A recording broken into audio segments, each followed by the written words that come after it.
Vamos a hacer un repaso de lo que hemos visto. Realmente no es gran cosa, no es mucho. Bueno, se me hace tan fácil a mí, ¿verdad? Tal vez porque yo ya lo vi, pero está sencillo. Y vamos a hacer un repaso de lo que hemos visto. Y después les voy a decir algo más sobre lo del examen. Bueno, como sabemos, la materia es administración de la iglesia. Y se ven diferentes temas dentro de eso. Está más enfocado esto, lo que es administración de la iglesia, está enfocado más a lo que es el ministerio, a lo ministerial. También también ahí está la administración de la iglesia, pero ya en la cuestión financiera. Pero eso ya es no sé si se da en el otro cuatrimestre, pero también es importante. Pero eso depende también, como les decíamos, del tamaño de la iglesia, el tipo de organización que tengan, todos los ministerios también. Y vamos a ver qué es la administración. Ok. La administración, aquí vemos algunas definiciones tanto a nivel comercial, empresarial, como también a nivel de organización y de la iglesia. Y aquí nos dice que la administración es el acto de administrar, gestionar o dirigir empresas, negocios u organizaciones, personas y recursos con el fin de alcanzar los objetivos definidos. Es muy importante, ¿verdad? Dice, administración es una palabra procedente del latín administratione, que significa dirección, gestión o gerencia, donde el prefijo ad significa dirección, tendencia hacia, y el vocablo minister significa obediencia al servicio de, subordinación. ¿Continuamos? Dice, en una empresa, el acto de administrar significa planificar, organizar, dirigir, coordinar y controlar las tareas o los procesos, siempre buscando lograr productividad y el bienestar de los trabajadores y obtener lucros o beneficios. El lucro proviene del latín lucrum, es la ganancia o provecho que se obtiene de alguna cosa. Esa es en el cuestión de lo que es empresa, organización. Ahora, en la administración de la iglesia también dice, en lo que es en la organización más que una organización, un organismo secular, pero que también se puede aplicar a la iglesia. ¿Por qué? Porque también nos dice la administración es el organizar y usar los medios que Dios pone a nuestra disposición para lograr el cumplimiento de su obra en esta tierra. La administración involucra muchas tareas interrelacionadas que incluyen descubrir, comunicar, clarificar e implementar la misión de Cristo y su iglesia en el mundo. La administración es el proceso continuo de unir los dones de creyentes individuales para ayudarles a desarrollar una iglesia espiritualmente saludable que es efectiva en ganar gente para Cristo y que discipule al pueblo de Dios. ¿Continuamos? Ok, aquí vemos entonces que es administrar, ¿verdad? Todo es gestionar y se me hizo muy interesante donde dice que es para obtener los objetivos definidos, ¿verdad? Es lo que necesitamos nosotros ver, ¿verdad? Una empresa sin una buena administración se va al pique.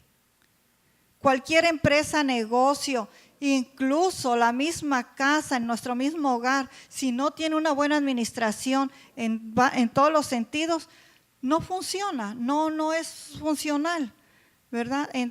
Pues si no hay una administración, una buena organización dentro del hogar, en lo que es los roles, ¿verdad?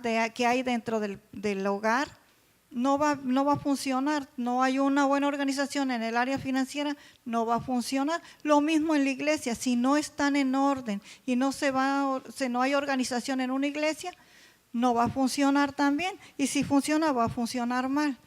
Y aquí vemos aspectos bíblicos de la administración. Tenemos fundamento bíblico, ¿verdad? No decimos que se tiene que ser así porque así lo dijo el manual, porque así lo dijo el pastor o porque así lo no, sino porque en la Biblia está, ¿verdad? Y vemos que nos vamos a ir mencionando, no lo vamos a leer todo, pero vamos a ir haciendo un leve recuento. Dice, como don del Espíritu Santo, y ahí está la cita, ¿verdad? Que luego tenemos como administradores de Dios, nos tiene como administradores Dios, cada uno, ¿verdad? Cada uno el don que ha recibido, nos dice la palabra de Dios en Primera de Pedro 4:10, ¿verdad? Somos, y dice, como buenos administradores, dice, cada uno según el don que ha recibido, ministrelo a los otros como buenos administradores de la multiforme gracia de Dios. O sea que Dios ya nos está poniendo, ¿verdad? Como administradores. Continuamos. Y ahí viene, miren, las características del administrador, está en Tito. Ya vemos lo que es, ¿verdad? Cuando Pablo le dice a Tito que vaya a Creta y le dice, por eso te mandé a Creta para que corrigiese los deficiencias. Y ahí les dice, ¿verdad? Que vas a establecer ancianos y todo eso tienes que organizarlo, tienes que hacerlo así. Y vemos y ahí vemos todas las características, ¿verdad? Y vuelve a decir, porque en el versículo 7 nos dice, porque es necesario que el obispo sepa irreprensible como administrador de Dios, ¿verdad? No soberbio, ya nos pone las características que no debe de tener, ¿verdad? No ser iracundo y todo eso. Continuamos. Y ahí nos dice las características de cómo debe de ser, que hospedador, amable, ¿verdad? Continuamos. Lo mismo, ¿verdad? El obispo dice, ¿verdad? Que es un administrador, también el obispo. Continuamos. Y ahí vimos también ejemplos de administración en el Antiguo Testamento, cuando fuimos, ¿verdad? Cuando vimos lo de la creación, cómo Dios fue planeando cada día la creación, cómo fue Él, ¿verdad? Formando los cielos, la tierra y todo lo que hay ahorita. Él fue dándole, ¿verdad? Una planeación. Continuamos.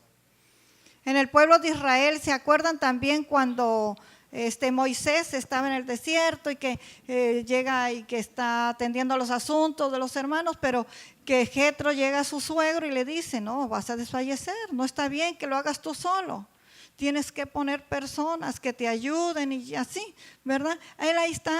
Ahí están ellos, ¿verdad? Organizando. Ahí está una característica de la administración, de la buena organización. Tienes que organizar, ¿verdad? A hombres y con ciertas características. La palabra de Dios dice, ¿verdad? En Génesis, cómo deben de ser esos hombres que van a estar al frente del pueblo, que van a ir a consultar con él. Y ya lo más serio, lo más delicado, lo que requiera más atención, pues ya directamente con Moisés, pero tenía que hacerse de manera organizada y delegar funciones también, delegar responsabilidades. Continuamos, seguimos, ¿verdad? Y también vimos varios ejemplos para la administración, cómo se fueron organizando para derrotar a los madianitas, ¿verdad? Cuando Gedeón le dijo cómo tenía que hacer, Dios le fue dando la dirección a Gedeón, cómo se tenía que hacer, de qué manera y en qué forma. Continuamos.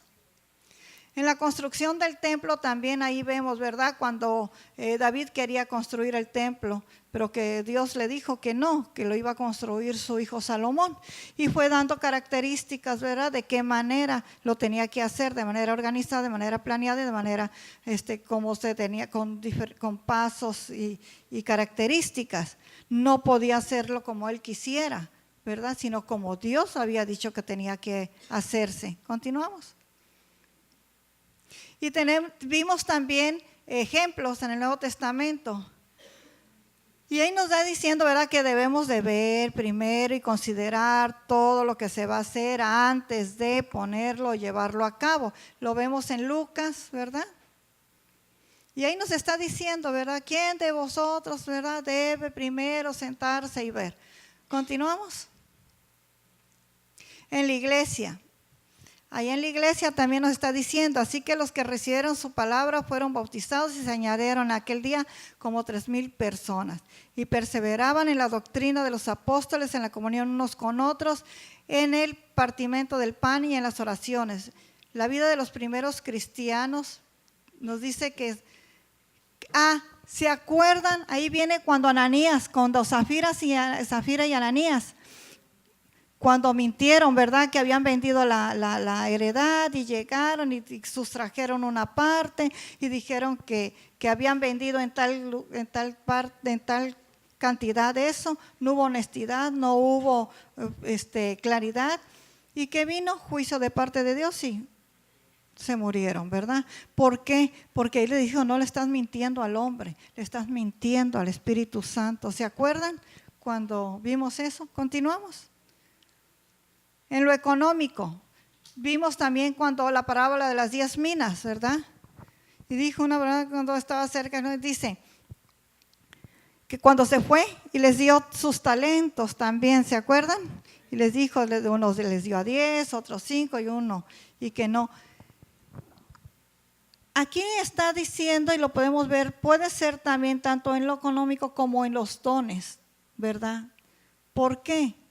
Porque si nosotros tenemos dones y no los desarrollamos o no los queremos poner al servicio de Dios, Dios nos va a dar, yo te di tantos dones. Hay gente que tiene muchos dones, son buenos para muchas cosas, pero no quieren servir, no sé, por falta de responsabilidad, por flojera o no creen que puedan ser capaces de desarrollar o de llevar a cabo esos dones, ¿verdad? Piensan que no. Y ahí vemos, ¿verdad? También en lo económico, ¿verdad? Cuando que debemos de saber ser administradores y saber cómo usar los recursos que Dios nos da, tanto en nosotros, en nuestro hogar, como en la iglesia. Continuamos.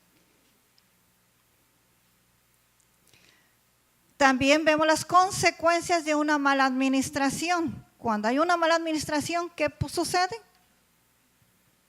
Pasan muchas cosas. ¿Se acuerdan también cuando estaban haciendo mercadería en el templo? Y es la casa de Dios, es una casa santa. La casa de Dios es santa, es pura, es especial. ¿Y qué nos dice esta parábola esta escritura, ¿verdad? Que estuvieron comerciando en la casa de Dios, con las ofrendas, con lo que tenían que ofrendar, cómo vendían, cómo mercadeaban. Era una mercancía y Jesús bien enojado dijo, cueva de ladrones, hicieron esto, ¿qué están haciendo? ¿Por qué están haciendo eso? Y desgraciadamente a veces vemos iglesias que mercadean, ¿verdad? O comercian con la fe de la gente, ¿verdad? Y no, yo me acuerdo que pues yo compraba en aquellos tiempos que yo era católica, yo compraba que la estampita, que el escapulario, que el rosario y que todo eso. ¿Por qué? Porque pensando que eso me iba a acercar más a Dios, cuando no es así, ¿verdad? Continuamos. En las ofrendas. Dice, pero cierto hombre llamado Ananías, con saber lo que habíamos visto de las ofrendas. Muchas veces no queremos dar lo que le corresponde a Dios. Nuestras ofrendas en la iglesia no queremos, ¿verdad? Dar lo que, con la abundancia que Dios nos da. Queremos hacerlo con escasez y no debe de ser así, ¿verdad? Continuamos. Ok. Toda empresa, toda iglesia tiene un organigrama. ¿Qué es un organigrama de la iglesia? Es la gráfica de la estructura de la iglesia que representa los diversos elementos y sus relaciones respectivas. El organigrama fija la acción y la responsabilidad de cada servicio. En pocas palabras, es cómo está compuesta y cómo está organizada la iglesia o la empresa, ¿verdad? Hay siempre, pero en las empresas vemos que hay director, subdirector y diferentes jefes de departamentos, dependiendo. En la iglesia, como es ahora, como es, vemos que hay una cabeza, habíamos visto, ¿verdad? como en las empresas hay una alta jerarquía, un director o un gerente, ¿verdad? Y aquí vemos que la cabeza es Cristo. Cristo es la cabeza de toda, o debería de ser, de toda iglesia cristiana, ¿verdad? Dice, ¿por qué se dice? Cristo es la cabeza de la iglesia. Nos está diciendo básicamente que la cabeza de la iglesia es Cristo. Y Él es la cabeza del cuerpo. Nosotros somos un cuerpo, ¿verdad? Pero la cabeza es Cristo, es el que manda, es el que dirige y es el que gobierna y el que da las directrices. Continuamos. La iglesia. Ok, tenemos que la iglesia, dice, es la cabeza, esto es Cristo. Nos sigue diciendo, ¿verdad? Y nos va dando fundamentos bíblicos que Cristo es la cabeza. Y hay mucho fundamento bíblico y lo reitera. La cabeza que es Cristo y el sostén de ese amor, ese es el Espíritu Santo. Y aquí nos dice, Cristo es la cabeza y la iglesia es el cuerpo. Y en varias citas bíblicas vemos eso. Continuamos. La columna vertebral del cuerpo, dice, se puede decir que inicia con el pastor o el anciano, como el siervo puesto por Dios y al cual se deben sujetar los demás miembros. ¿Sí? Hay iglesias donde definitivamente la cabeza es Cristo, nos dice. Y la columna vertebral es el pastor, el anciano, ¿verdad? ¿Por qué? Porque él está puesto por Dios, está bíblicamente fundamentado, ¿verdad? Y él es el que va a dirigir. ¿Por qué? Porque Dios lo puso. Además, el pastor es un llamado, es un don, es un llamado. No es por sustitución que se murió el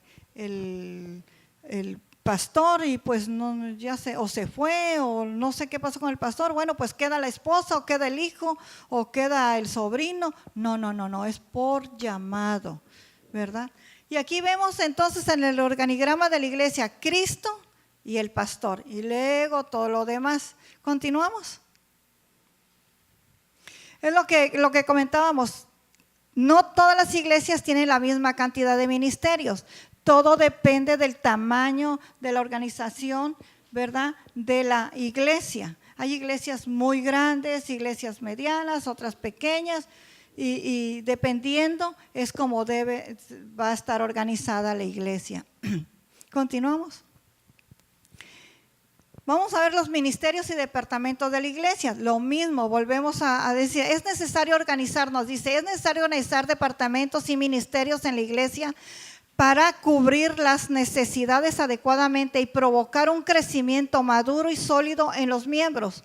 Estos se han de planear de acuerdo a edades, sexos, conocimientos doctrinales y de acuerdo al ministerio en que sirven los hermanos.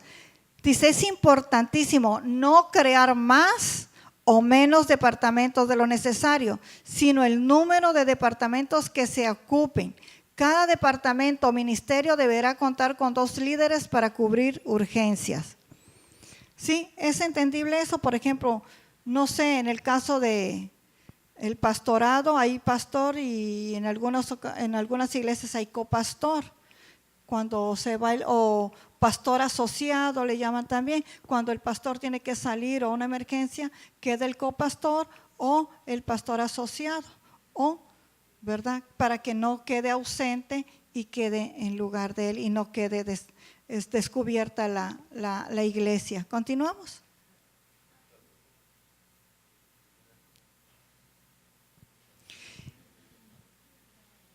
Ahí vemos entonces la función de los ministerios. Bueno, como comentaba anteriormente, cada iglesia tiene sus diferentes tipos de ministerios. No todas las iglesias tienen los mismos ministerios. Hay unos que tienen más ministerios, otros tienen menos ministerios. ¿Por qué? Porque según la necesidad de la iglesia es que están los departamentos, ¿verdad? Según los dones y todo eso vemos, ¿verdad? Dice, La función de los ministerios. La función de los ministerios operan según los dones recibidos y deben ubicarse y escogerse debidamente a los miembros de la iglesia en el servicio adecuado para un mejor rendimiento dentro de la obra. Definitivamente hay personas que tienen un don específico para la enseñanza, ¿verdad? Se les da el don de enseñanza. Yo lo puedo ver con mi primo, ¿verdad? A él le explica muy bien y esto aquí y allá. Aparte, ¿verdad?, de que su profesión es de maestro, ¿verdad? Lo hace muy bien, cuanto más la palabra de Dios, ¿verdad? Entonces es su don, ¿verdad?, de la enseñanza. Mi prima también. Y todos los maestros, yo pienso que es su don. Bueno, aunque también hay maestros que muchas veces en la escuela secular, muchas veces hay maestros que no se les entiende. Serán excelentes maestros, pero muchas veces no saben enseñar, no se les entiende o no les comprende uno, ¿verdad? ¿Continuamos? Bueno, en el caso, bueno, me voy a tener tantito, en el caso del organigrama, por ejemplo, de Casa de Oración, Visión y Cosecha, que es lo que tenemos diferentes. Yo creo que es muy parecido al del hermano Ángel, ¿verdad? El del pastor Ángel, casi los mismos ministerios. En el manual hay ministerios que yo no conocía realmente o tenían otro nombre. Y muy interesantes, se me hacían muy interesantes que en su medida o que los tienen separados y que en las iglesias los unen, como el evangelismo, la ayuda y todo eso, ¿verdad? Aquí vemos el áreas de administración, de profecía, predicación, áreas del ministerio. Bueno, aquí nos está hablando que hay diferentes. Me gustaría que pusiéramos el organigrama, donde está el organigrama de Visión y Cosecha, por favor.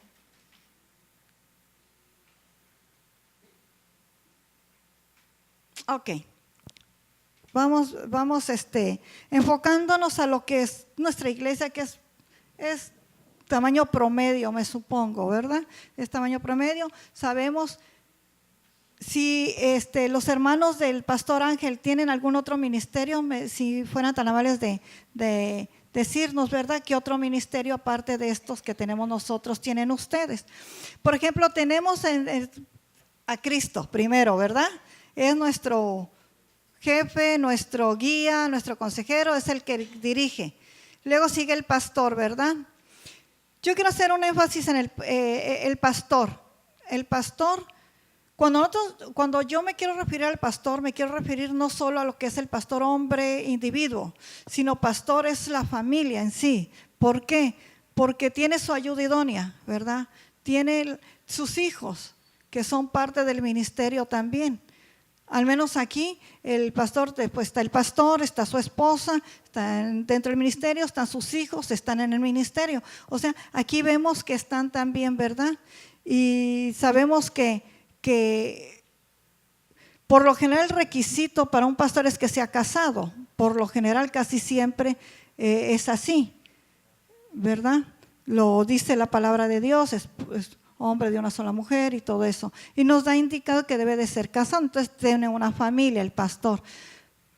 No es que tenga que ser así, pero por lo general es lo que se requiere, ¿verdad? Por la gran responsabilidad que tiene el pastor, y la esposa es una ayuda idónea, es parte de, ¿verdad? Ajá, es un complemento. Un gran apoyo, definitivamente sí, un gran apoyo, debe de ser, ¿verdad? Debe de ser. Bueno, y vimos todas las características. Bueno, el pastor, ya sabemos cuál es la responsabilidad del pastor, todas. La responsabilidad de un pastor son todas, en todos está involucrado el pastor. No, por lo general siempre, o si no está involucrado en todos, al menos está pendiente de todos los ministerios. ¿Verdad? Tenemos aquí, por ejemplo, diáconos. Los diáconos, como les comentaba la vez pasada, aquí en Chiapas es un ministerio muy completo, muy completo, porque no solo son ujieres, como nosotros allá le llamamos allá, son ujieres, los que reciben y todo eso, y ya, pero no, aquí es más, más completo. Y se me hizo tan interesante porque el ujier, aparte de que es el diácono, todavía no se me queda todavía bien esa palabra de diácono, pero es ujier, es ministrador, es consejero, es visitador, ¿verdad? El diácono en Chiapas. ¿Qué otra función tienen, hermanos? Organiza. Ajá, administra también, ¿verdad? El diácono, los diáconos. Y así vemos, ¿verdad? Y también aquí me doy cuenta que tienen mantenimiento del edificio. ¿En qué sentido? Que tienen, cuando nosotros llegamos a la iglesia, por ejemplo ahorita, todo limpiecito, todo arregladito, todo en orden. Ese es parte también del trabajo del diaconado. Se me hace un ministerio muy completo también el diaconado aquí en Chiapas, ¿verdad? Evangelismo. No están por orden de importancia, todos son importantes, todos los ministerios cumplen su función y deben cumplir su función porque todos son importantes. Pero yo aquí, bueno, tenemos el evangelismo, que es tan importante, ¿verdad? Que es una de las, mandato de que nuestro Señor Jesucristo nos dio en Mateo 28, ¿verdad? Mateo 28 del 18 al 20, que debemos, ¿verdad? Evangelizar. Tenemos el departamento de jóvenes, también muy importante, que guíen a nuestros jóvenes, ¿verdad? Los que tenemos hijos jóvenes. Qué seguros nos sentimos cuando están bajo la responsabilidad o la guianza de unos hermanos maduros, ¿verdad? Que los están guiando, los están ministrando y los están formando en un momento dado. ¿Por qué? Porque los jóvenes llegan a admirar a sus líderes, a sus pastores, y son de ejemplo para ellos. Y es importantísimo también. La escuela dominical para niños también es bien importante, ¿verdad? ¿Por qué? Porque estamos discipulando chiquitos que van a ser futuros predicadores, pero futuros evangelistas, profetas, pastores, maestros y de todos los ministerios, ¿verdad? Porque la escuela dominical es importantísima. ¿Por qué? Porque a los niños ahí no se les entretiene, se les discipula, se les enseña y se les forma, ¿verdad? El de damas también, el de mujeres, necesitamos, ¿verdad? Como mujeres tener tiempo de convivencia, de aprendizaje exclusivos y consejos de mujeres, ¿verdad? Que el pastor sí lo puede abarcar, lo puede decir y puede dar las recomendaciones y los consejos en la prédica, pero se necesita tiempo especial también. Para los varones también, ¿verdad? Los varones también entre ellos necesitan, no son menos amigueros que las mujeres, sí necesitan convivencia y incluso, ¿verdad? Hablar de sus experiencias, de cómo Dios ha hecho en sus vidas y animarse entre ellos también. Continuamos. La otra parte del organigrama de alabanza. Es importante, como todos, ¿verdad? Muy importante. Se me hace este ministerio de mucha responsabilidad, el de alabanza. ¿Por qué? Porque en la alabanza es la preparación de nuestro espíritu para recibir la palabra. Es donde muchas veces en la alabanza mucha gente ha llegado al conocimiento de nuestro Señor Jesucristo. Hay personas que por medio de la alabanza les llega la sanidad o les llega una revelación o muchas cosas en la alabanza. En la alabanza van diferentes, al menos aquí está lo que es panderos, lo que son los instrumentos musicales, y dan clases de música también. Dan clases de piano, de bajo, de guitarra, batería, canto, vocalización y no sé qué más clases dan, pero dan clases también el equipo de grupo de alabanza. Y panderos también tenemos. Luego tenemos el de oración y visitación. Qué importante también es eso, ¿verdad? Una de las columnas también de una iglesia es la oración y la intercesión, un ministerio de oración e intercesión. Hay iglesias que tienen una vez al mes una una noche de vigilia que le llaman, o de vigilia de oración, y otras hay un día especial para venir y orar 1 hora, 2 horas, y así. Eso es importantísimo. ¿Por qué? Por la intercesión. Les comentaba, ¿verdad?, que allá en Ensenada hay un grupo de intercesoras, puras señoras de la tercera edad, pura señora mayor, fieles, fieles, fieles. Todos los días van a orar 2, 3 horas, todos los días, todos los días. Y es buenísimo. Tenemos también el de misiones. Misiones también es importante, ¿verdad? Hay iglesias que tienen 2, 3, 4, 5 iglesias hijas o misiones, ¿verdad? Nosotros tenemos una, ¿verdad? Nandayapa, no sé, la iglesia de ustedes tienen misiones, ¿tienen alguna otra iglesia hija? ¿Una misión? No. Células.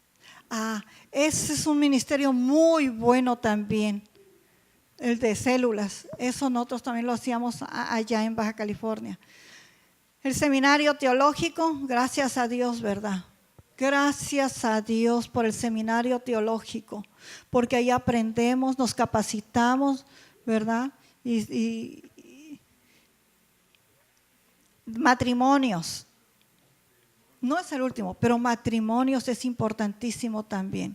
Hay muy, muy importante la base de la familia. Si un matrimonio no está bien, la casa no está bien. Si el matrimonio no está bien, los hijos no están bien. Es importante. La otra vez vi en el estado del hermano que dan seminario de matrimonios. Interesante, interesante y muy importante. Los matrimonios ahorita cada vez están más fracturados, cada vez hay más problemas, cada vez hay más divorcios, más separaciones, más rompimiento en los matrimonios. ¿Por qué? Porque se necesita, ¿verdad?, fomentar ese ministerio. Yo pienso que también, como todos los demás, ¿verdad?, es importante. En su iglesia dan un seminario de matrimonios, ¿verdad, hermano? Dan seminario de matrimonios, se me hace muy importante. Nosotros tuvimos la oportunidad de ir en una ocasión, muy bueno, muy interesante, y de veras que se fortalece. Hay muchos problemas que no se pueden tocar desde un púlpito porque hay niños o algo, pero que son inherentes de un matrimonio, que se necesitan tratar, se necesitan, ¿verdad? Yo le uniría ahí también, dentro del ministerio, un ministerio muy importante, el de consejería. Sabemos que el pastor aconseja, ¿verdad? Pero muchas veces el pastor está muy saturado, está muy ocupado y no puede atender las necesidades de casi todos. Entonces se necesita un departamento, especialmente consejerías, con hermanos, ¿verdad?, preparados, que estén, ¿verdad?, con eso, ¿verdad?, que estén con la disposición, la sabiduría de parte de Dios para poder dar un buen consejo sabio, un consejo, ¿verdad?, que ayude, ¿verdad?, y que sea verdad. Bueno, hermanitos, este es un repaso, el examen.